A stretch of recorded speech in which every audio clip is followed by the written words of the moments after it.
तेरी औकात है इस फैक्ट्री को ठीक करने की? तू जानता भी है ये करोड़ों की फैक्ट्री है। अगर ये फैक्ट्री सही नहीं हुआ तो मैं बर्बाद हो जाऊंगा। भाग यहां से, आगे से यहां पर मत दिखना। शहर का नाम था रामगढ़, लेकिन लोग उसे मजाक में धुआंगढ़ कहते थे। वजह साफ थी, यहां हर गली में, हर छत पर, हर कारखाने से काला धुआं उठता रहता था। खासकर शहर के बाहर बना पुराना ओनेल रिफाइनरी प्लांट, जो सालों से आधा चलता आधा बंद रहता था। कभी मशीनें रुक जाती, कभी आग लग जाती और कभी तेल की सप्लाई ही ठप हो जाती। इस सबके बीच शहर के सबसे पिछड़े मोहल्ले में एक टेढ़ी मेढ़ी झोपड़ी थी। वहीं रहता था 15 साल का लड़का रिहान। लोग उसे नाम से कम और काम से ज्यादा जानते थे। अरे वही लड़का जो खराब इंजन चला देता है, वही जो कबाड़ से मशीन बना देता है। लेकिन सच ये था कि रिहान के पास खुद कुछ भी नहीं था। न ठीक से खाना, न पढ़ाई, न कोई सहारा। उसके अब्बू पहले उसी ऑयल रिफाइनरी में मजदूर थे। एक हादसे में मशीन फट गई और वो कभी वापस नहीं आए। तब से घर की जिम्मेदारी रिहान पर आ गई। उसकी अम्मी घरों में काम करती थीं, लेकिन उनकी तबीयत अक्सर खराब रहती। खांसी ऐसी कि रात को सोना मुश्किल हो जाता। रिहान हर सुबह शहर की गलियों में निकल पड़ता। कबाड़ बीनता, पुराने इंजन, जंग लगे पाइप, टूटी मशीनें, यही उसका खजाना था। लेकिन वह सिर्फ कबाड़ इकट्ठा नहीं करता था, वह उन्हें समझता था। जैसे कोई किताब पढ़ता है, वैसे वह मशीनों को पढ़ता था। ये पाइप जाम है, इसलिए दबाव बढ़ा।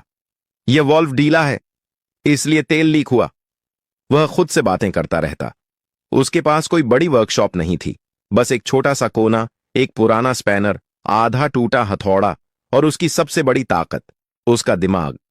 एक दिन मोहल्ले का एक आदमी अपनी पुरानी बाइक लेकर आया।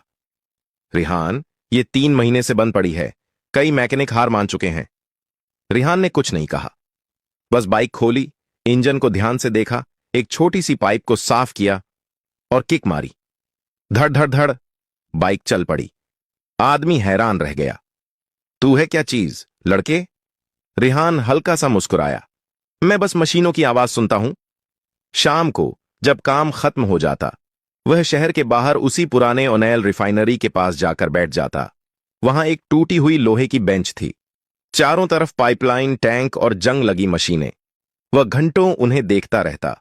उसके लिए वो कोई डरावनी जगह नहीं थी, वो एक पहेली थी, एक सपना। वह सोचता, अगर यह रिफाइनरी सही से चलने लगे तो पूरा शहर बदल सकता है। अम्मी को दवा मिल सकती है, लोगों को काम मिल सकता है। लेकिन फिर वह खुद से पूछता, क्या यह सब सिर्फ बड़े इंजीनियर ही कर सकते हैं, या कोई मेरे जैसा लड़का भी इसे ठीक कर सकता है? उसी रात जब वह वापस लौट रहा था, उसकी नजर सड़क किनारे पड़ी एक अजीब चीज पर पड़ी। एक भारी जला हुआ लोहे का डिब्बा। उसमें से हल्की सी टक टक की आवाज आ रही थी। रिहान रुक गया, उसका दिल तेज धड़कने लगा। यह कोई साधारण चीज नहीं है, उसने धीरे से कहा। वह झुककर उस डिब्बे को उठाता है और यहीं से उसकी जिंदगी बदलने वाली थी। रिहान उस भारी डिब्बे को अपने कंधे पर उठाकर धीरे धीरे घर की तरफ चला। वजन ज्यादा था, लेकिन उसके कदमों में अजीब सी तेजी थी, जैसे उसे महसूस हो रहा हो कि यह कोई आम कबाड़ नहीं है। झोपड़ी में पहुंचते ही उसने दरवाजा बंद किया। अम्मी सो रही थीं। खांसी की हल्की आवाज अब भी आ रही थी। उसने चुपचाप एक पुरानी लालटेन जलाई और डिब्बे को जमीन पर रखा।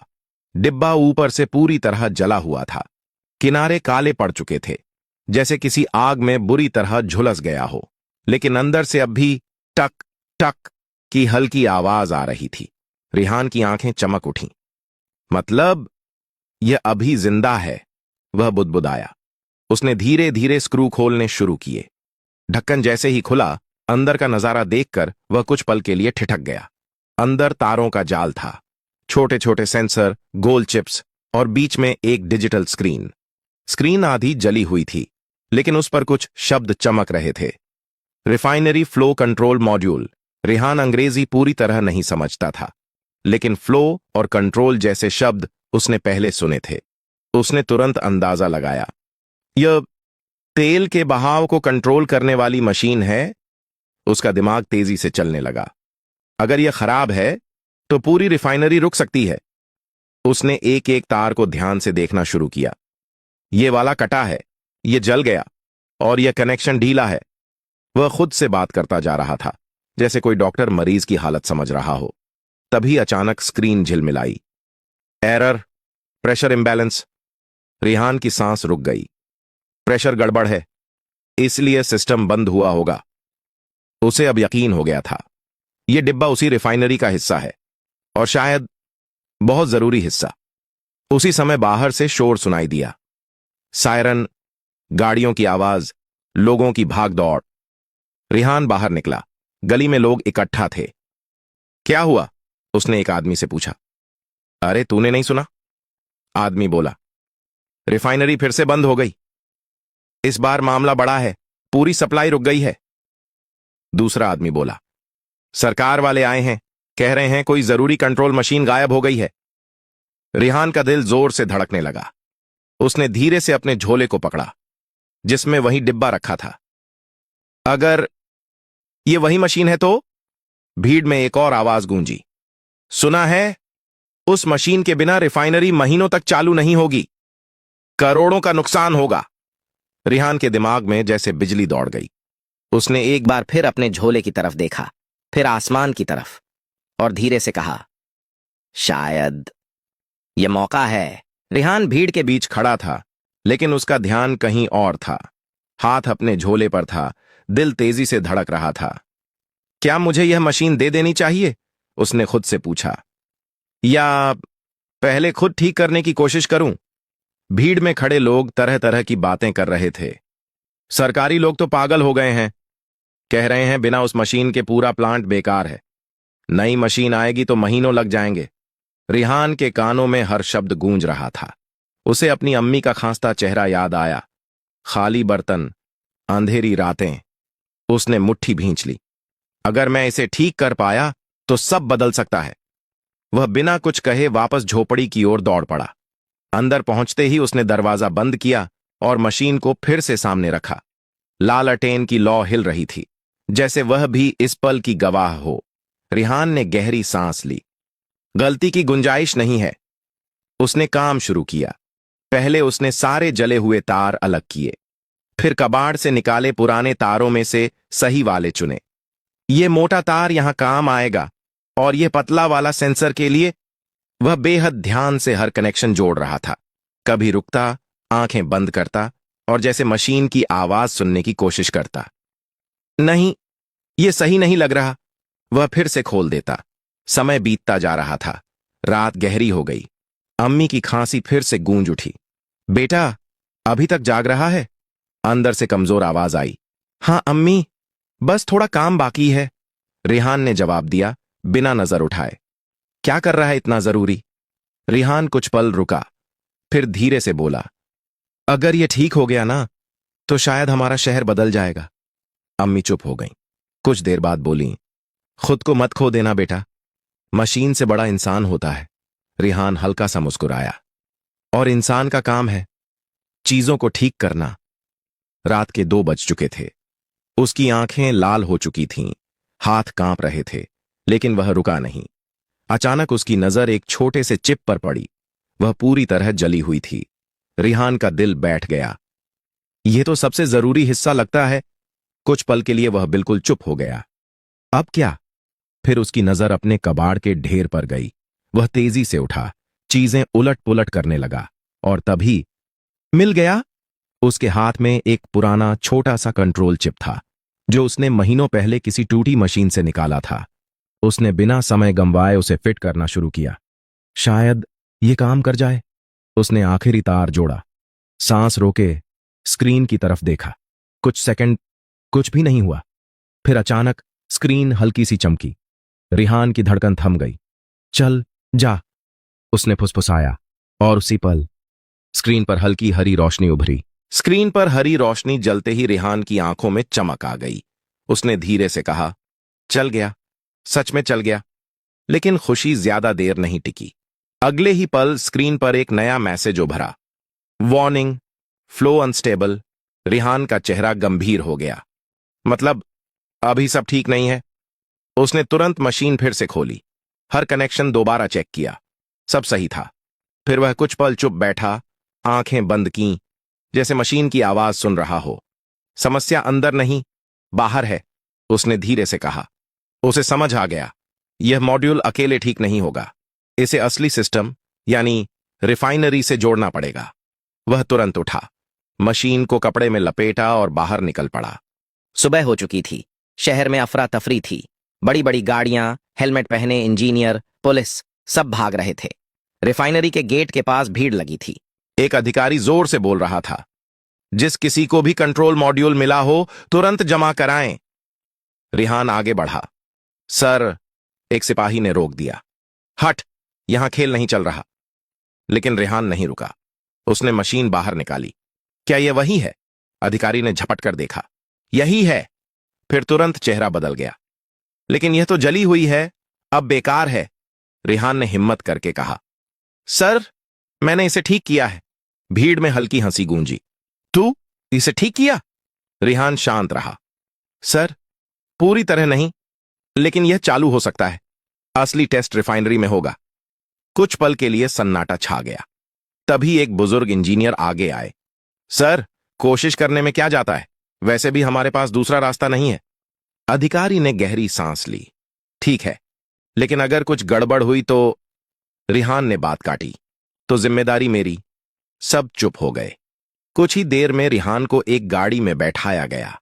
गाड़ी तेजी से रिफाइनरी की ओर बढ़ने लगी। रिहान खिड़की से बाहर देख रहा था। धुआं, टूटी सड़कें, परेशान लोग। उसने मन ही मन कहा, अब गलती की जगह नहीं है। गाड़ी रिफाइनरी के बड़े गेट के सामने रुकी। अंदर उसका इंतजार सिर्फ मशीन नहीं, एक पूरी दुनिया कर रही थी। रिफाइनरी के अंदर कदम रखते ही रिहान कुछ पल के लिए रुक गया। इतनी बड़ी जगह उसने पहले कभी नहीं देखी थी। चारों तरफ विशाल टैंक, मोटे पाइप और गूंजती हुई मशीनें। हवा में तेल की गंध थी। चलो, समय नहीं है, एक इंजीनियर ने कहा। उसे सीधे कंट्रोल रूम में ले जाया गया। वहां बड़ी बड़ी स्क्रीन थीं, जिन पर नंबर और ग्राफ लगातार बदल रहे थे। मॉड्यूल लगाओ, आदेश मिला। रिहान ने ध्यान से मशीन को जोड़ा। उसके हाथ शांत थे, लेकिन दिल तेजी से धड़क रहा था। स्टार्ट, किसी ने कहा। एक बड़ा स्विच दबाया गया। कुछ सेकंड सब ठीक रहा। फिर अचानक स्क्रीन लाल हो गई। Warning, pressure rising, system unstable. Siren बज उठे। बंद करो, एक इंजीनियर चिल्लाया। रुको, रिहान अचानक आगे बढ़ा। सब उसकी तरफ देखने लगे। सर, मशीन खराब नहीं है, उसने कहा। तो फिर? अधिकारी झल्लाया। यह डर रही है, रिहान बोला। कुछ लोग हंस पड़े। मशीन भी डरती है क्या? रिहान ने शांत आवाज में कहा। जब कोई सिस्टम लंबे समय तक बंद रहता है तो अचानक पूरा लोड सह नहीं पाता। वह खुद को बचाने के लिए ओवरलोड दिखाता है। कंट्रोल रूम में सन्नाटा छा गया। मुख्य इंजीनियर ने पूछा, तुम क्या करना चाहते हो? लोड धीरे धीरे बढ़ाना होगा, रिहान ने कहा। कुछ सेकंड की चुप्पी के बाद आदेश मिला, उसे कोशिश करने दो। रिहान मशीन के पास गया। उसने एक छोटा वॉल्व धीरे धीरे घुमाया। सायरन की आवाज कम होने लगी। स्क्रीन का लाल रंग पीला हुआ, फिर हरा। सिस्टम स्टेबलाइजिंग, काम कर रहा है, एक टेक्नीशियन फुसफुसाया। कुछ ही पल में मशीनें संतुलित हो गईं। दबाव सामान्य हो गया। कंट्रोल रूम में पहली बार सुकून महसूस हुआ। लेकिन तभी एक और स्क्रीन चमकी। सर, तेल आगे नहीं जा रहा, एक टेक्नीशियन बोला। क्यों? पुरानी लाइन, शायद जाम है। रिहान तुरंत समझ गया। पुरानी पाइपलाइन में रुकावट है, उसने कहा। अगर उसे साफ नहीं किया गया तो सप्लाई आगे नहीं जाएगी। अधिकारी ने माथा पकड़ा। अब यह नई मुसीबत। मुख्य इंजीनियर ने रिहान की तरफ देखा। क्या तुम यह भी ठीक कर सकते हो? रिहान ने बिना सोचे कहा, हां, लेकिन मुझे वहां जाना होगा। वह जगह शहर के दूसरे छोर पर है, किसी ने कहा। और समय बहुत कम है, दूसरे ने जोड़ा। रिहान ने गहरी सांस ली। अगर अभी नहीं किया तो सब बेकार हो जाएगा। कुछ पल की खामोशी के बाद फैसला हो गया। गाड़ी तैयार करो। रिहान फिर दौड़ने वाला था, लेकिन इस बार दांव और बड़ा था। जीप तेजी से शहर की सड़कों पर दौड़ रही थी। रिहान आगे बैठा था, आंखें रास्ते पर, लेकिन दिमाग उस पाइपलाइन में अटका था। अगर जाम ज्यादा हुआ तो? एक टेक्नीशियन बोला। रिहान ने धीरे से कहा, तो रास्ता बनाना पड़ेगा, जैसे भी हो। कुछ ही मिनटों में वे पुराने ओनेल जंक्शन पर पहुंच गए। यह वही जगह थी जहां से पूरे शहर में तेल की सप्लाई जाती थी, लेकिन हालात खराब थे। जंग लगे वाल्व, टूटी पाइपें और हर तरफ जमा कचरा। रिहान बिना समय गंवाए काम में लग गया। उसने मुख्य पाइप खोला। अंदर काला सख्त जमा हुआ तेल था। यही रुकावट है, उसने कहा। इसे साफ करने में तो घंटे लग जाएंगे, टेक्नीशियन बोला। रिहान ने सिर हिलाया। हमारे पास इतने घंटे नहीं हैं। उसने चारों तरफ नजर दौड़ाई। फिर एक कोने में पड़े पुराने ड्रम और एक पतली पाइप पर उसकी नजर टिक गई। अगर दबाव उल्टा दिया जाए, वह बुदबुदाया। क्या? टेक्नीशियन समझ नहीं पाया। रिहान ने जल्दी जल्दी एक अस्थायी कनेक्शन बनाया। पुराने ड्रम में बचा हुआ हल्का तेल भरा और पाइप को उल्टी दिशा में जोड़ दिया। अब देखना, उसने कहा। उसने वॉल्व घुमाया। पहले कुछ नहीं हुआ, फिर अचानक अंदर से गड़गड़ की आवाज आई। जमा हुआ तेल हिलने लगा, फिर एक जोरदार झटके के साथ बाहर निकल आया। रास्ता खुल गया, टेक्नीशियन चिल्लाया। रिहान ने तुरंत मेन लाइन जोड़ी। अब रिफाइनरी से आने वाला फ्लो चालू करो। कुछ सेकंड बाद पाइप में हलचल शुरू हुई। तेल बहने लगा, धीरे, फिर तेज। हो गया, रिहान ने थकी हुई मुस्कान के साथ कहा। उसी वक्त वायरलेस पर आवाज आई। रिफाइनरी से रिपोर्ट, फ्लो स्टेबल है, सप्लाई शुरू हो गई। पूरा माहौल बदल गया। लोग खुशी से चिल्लाने लगे। शहर में धीरे धीरे मशीनें चालू होने लगीं। कारखानों की चिमनियों से अब नियंत्रित धुआं उठ रहा था। गाड़ियों की लाइनें फिर से चल पड़ीं। और सबसे खास, रिहान के घर में उस दिन पहली बार चूल्हा बिना चिंता के जला। वह घर पहुंचा। अम्मी दरवाजे पर खड़ी थीं। हो गया? उन्होंने पूछा। रिहान ने बस सिर हिलाया। अम्मी ने उसे गले लगा लिया। तूने काम पूरा कर दिया। रिहान की आंखें नम हो गईं। अगले दिन पूरा शहर उसका नाम जानता था, लेकिन रिहान वहीं था, साधारण, शांत। बस अब एक फर्क था। वह सिर्फ मशीनें ठीक नहीं करता था, वह लोगों की जिंदगी भी ठीक कर रहा था। अगर आपको यह कहानी पसंद आई हो तो लाइक जरूर करें। ऐसी ही और प्रेरणादायक कहानियों के लिए और कमेंट में जरूर बताएं आप किस शहर या गांव से हैं। आपका एक कमेंट हमारे लिए बहुत मायने रखता है।